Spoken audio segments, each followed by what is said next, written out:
All right, here's the control arms that I had built. Here's the one that has the both bushing still. I just made a bushing for this one. So that's 3/4 inch PEX plumbing. And then that shock bushing. And here's the original bolt. Little slop, but nowhere near what's in these. And like I said, even with some of these bushing spacer things they give you,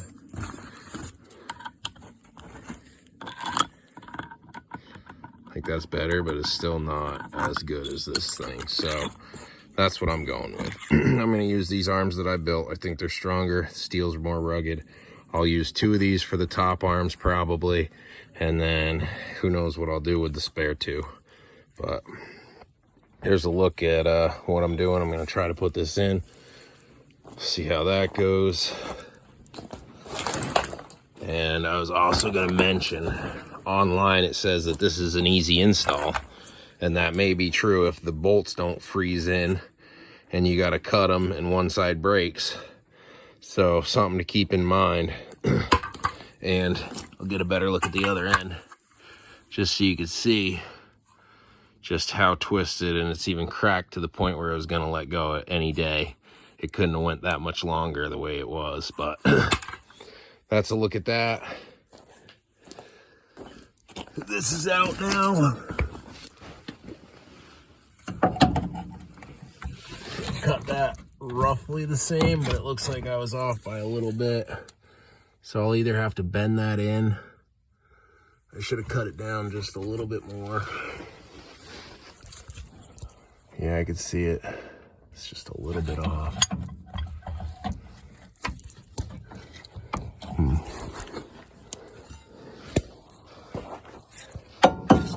Yeah, I gotta rearrange and bend that out or cut it down.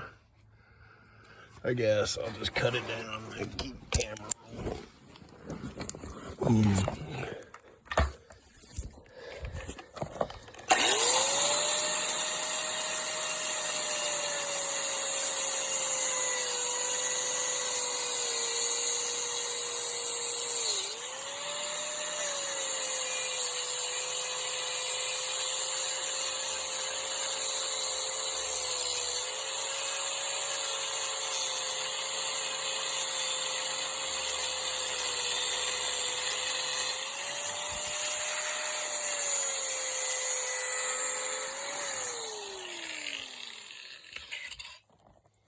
See how we did.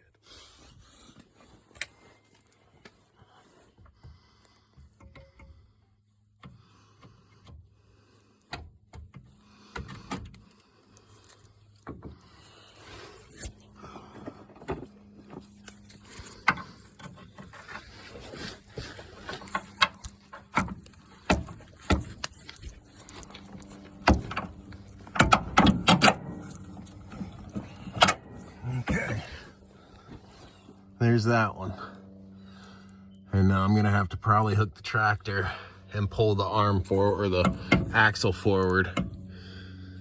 But before I do that, I think I'm just gonna get both to the same point and then push the axle forwards, because I guess it might help, because I'm thinking of where it hits the pan is like right there. So maybe if I push this side forward first, or see if it even moves at all. And the other problem is I don't have the bolts yet, because I ordered them, but they're taking longer than everything else. So I think I'm just gonna end it there.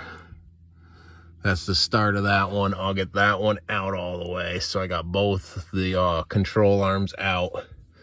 And then I'll try to reinstall these 2 since I fixed this one's bushing. I'll remember that this driver one has just the custom piece I just put in there, 3/4 inch PEX with the shock mount. So if I can find the bushing down the road, I'll pull this out and replace it then. I might even throw some grease on everything too, probably, because I don't want it to be a pain to come back out after having to cut that and deal with that, getting the old one out. I don't want it rusting back up. But that's what that mount or bushing is looking like. And then here's a better chunk of it here. I think it'll work. It's gonna have to because it's in there. But that'll look way better. It'll be way stronger. And I'm happy that I can use the control arms that I cut, because it would be a waste if not. So I'm going to use them for this project because I cut them down for this project. So the other one will go on the other side. That'll probably be tomorrow. But I at least wanted to see how this goes and make sure that those were going to work, or see if I could create a bushing. And I just randomly walked upon that 3/4 inch PEX, and I was like, that's close. Let me bring it over here. And the shock thing fit in it perfect, tight. I mean, you can't get much better than that, legit. Look at how tight that is. So that's the bushing I'm using. If you can't find bushings, make your own. That's where I'm at. But I'm excited. Hopefully get these 2 control arms in, the front end straightened out, and then I'll be able to go for the first test down the road. And got this nasty tank bumper. Styling, starting to be something.